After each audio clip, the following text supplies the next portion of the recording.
Netcasts you love. From people you trust. This is Twit. This one's been extremely popular lately. It just came out. This is the LG G2, correct? Correct. So the LG G2 is LG's new top-of-the-line phone. Before we get started, I just want to point out, there's been a few bugs that I've had with this phone, and it looked like it was just exhibiting one of those. Oh, now it's all working. Anyway, we'll get into that a little bit later. So the LG G2 is their top-of-the-line smartphone. There's a lot in this phone. It's running Android 4.2.2. It has a really large display coming in at 5.2 inches. It looks gorgeous, too. It is, and this is a 1080p display. So this is coming in at 423 ppi, so higher than Retina resolution. Wow. There's a whole bunch of sensors. You got your normal proximity sensors, your gyroscopes, your accelerometers, that sort of stuff, and a whole bunch of different noise-canceling mics. You have one at the top, on the back, on the bottom, so it cancels noise pretty well.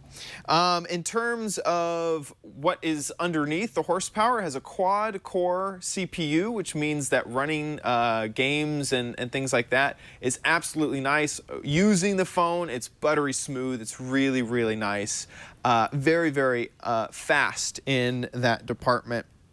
It has, I believe, 2 gigs of RAM, and it is a 32 gigabyte storage for the phone. Now, the hardware on this phone is by far the selling point. It has every checkbox selected. This is an LCD display instead of a OLED. But where it falls short is definitely on the software side. Going to go back to the home launcher here.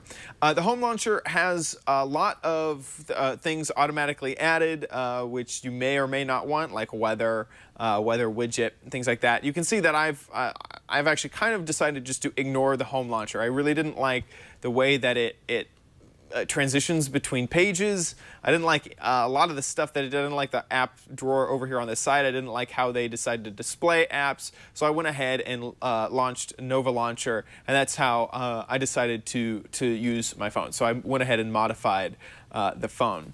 Next is something you use every day, which is notifications.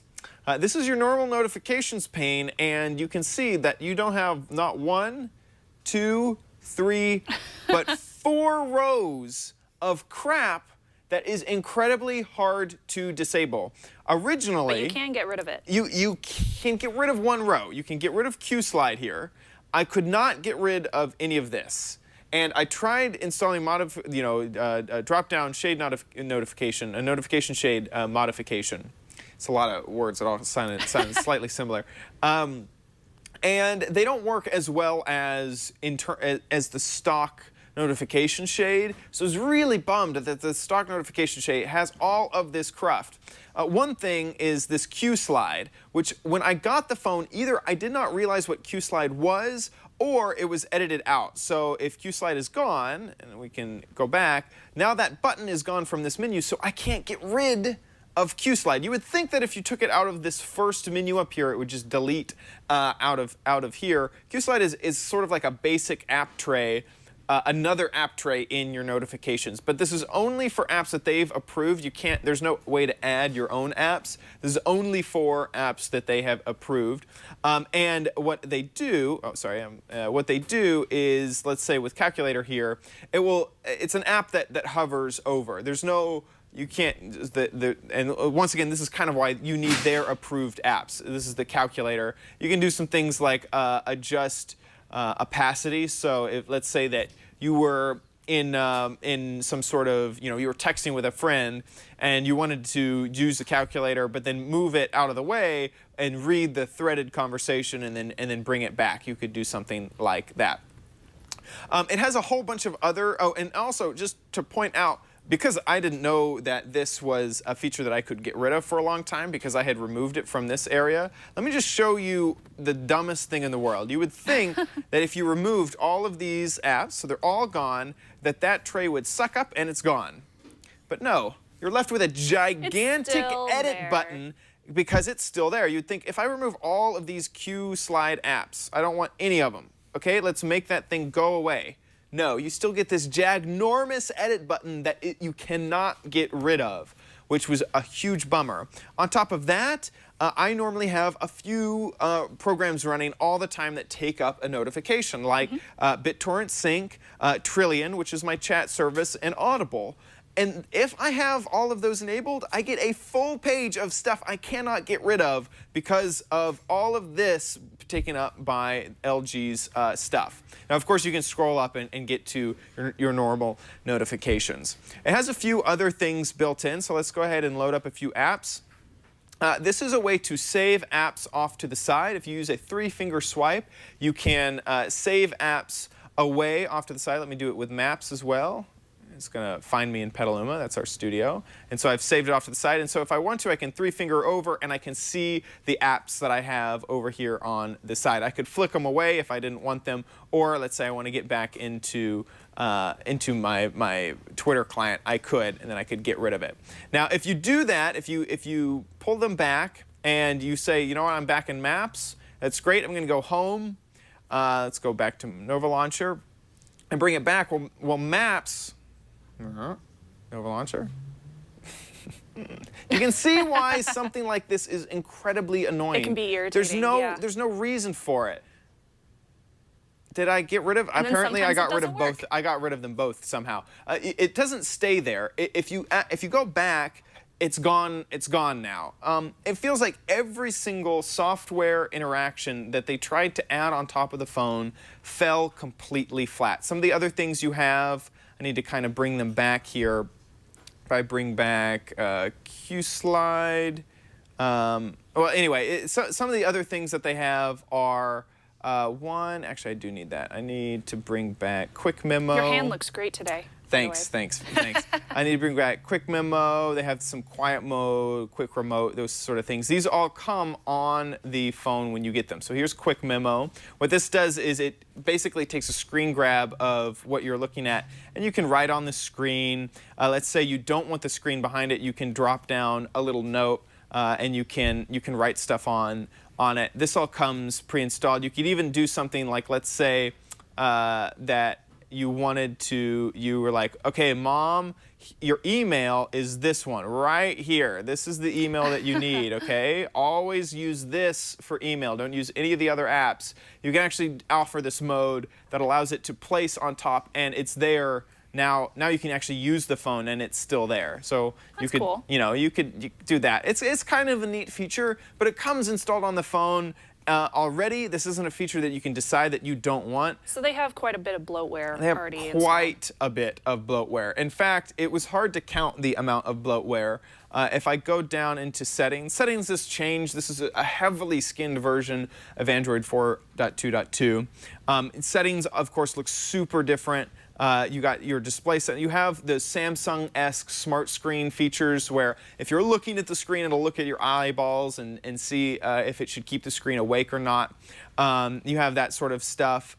But if I go into apps, you can see a lot. If I go over to all, there's a ton which I have disabled. You can see the little disabled thing next to them. This is featured apps, file manager, Facebook, device help, over here, city ID, clock widget, so all lots. of these things, lots, AT&T locker, messages, navigator. I mean, there's so much bloatware on this phone, it is ridiculous. So let's get into pros and cons. First, for the pros, this is definitely a fast phone. I really do like the quad-core GPU. On top of that, I really liked the screen. It was a really high resolution device, higher than Retina, and that definitely had me on board. And then finally is battery life. I found that there's a 3,000 mAh battery in here, and I just loved it. I was never worried that I was going to run out of battery. In fact, sometimes one day I forgot to plug it in at night, and I managed to coax an entire extra day out of the phone. I was definitely heavily like turning down the screen and making sure that apps weren't running, but I managed to get 2 days out of the phone, so battery life is not an issue. And that's with average use? And that's with average use. I mean, that's with me using, I mean, you can tell I've been using this as my sole phone for the past 2 weeks. Okay, so for the cons, any of the software that LG put onto this phone took away from the experience immensely. Everything from settings to the home launcher to even the unlocker. They've added this the stupidest looking lock screen. Here's this bug that I keep running into. For some reason, it's not detecting all of my finger swipes at once. It seems like if the haptic has screwed it all up. Sorry, I hit the, there's 2 settings buttons right next to each other, which drives me nuts. One, lock screen is under display, which makes no freaking sense. It should be under general and then under security, but it's under display. So if I change my lock screen away from pattern, and turn it to, well, here, actually, one thing, before I do that, let me lock the phone, bring it up. They do have one feature that I really liked, which was guest mode. So if I use a pattern which isn't my normal pattern, it will launch into guest mode, which has only a few apps, which is kind of a cool feature. So if you want to let somebody make a call hey, I have the newest phone, check it out, here, I'll put it in guest mode. So now if I put it into swipe, and let's use particle as the default, and I'm also going to turn up, I don't know why I keep going home, I'm going to turn up the phone, but here's particle.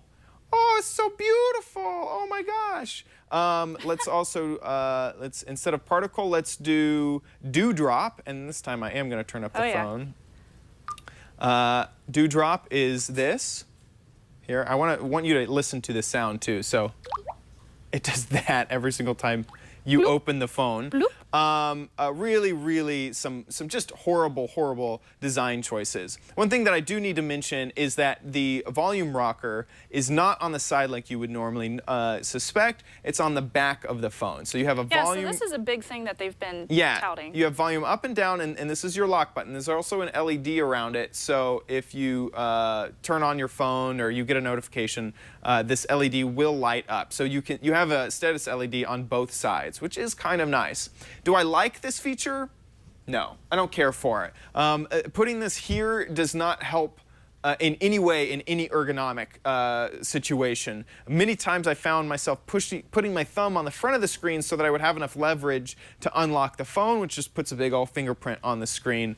I don't find that this is any more useful than something on the side.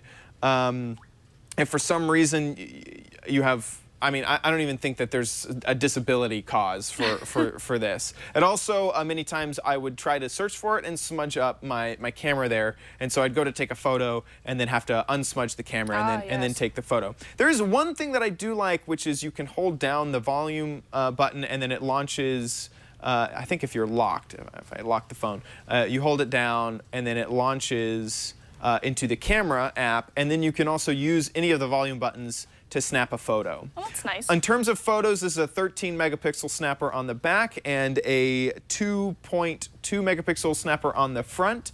Great photos, absolutely love them. Especially with 13 megapixels, you could zoom in, crop. I was taking lots of video for vlogs. You can see eventually we were on the bay for the America's Cup. And you can see cats, you can see cheesesteak, you can see me, you can see... The camera looks pretty good. Yeah. I'm not sure about low light, though. So this was the best low light example that I have. We were in a bar, and there was enough light to capture the photo.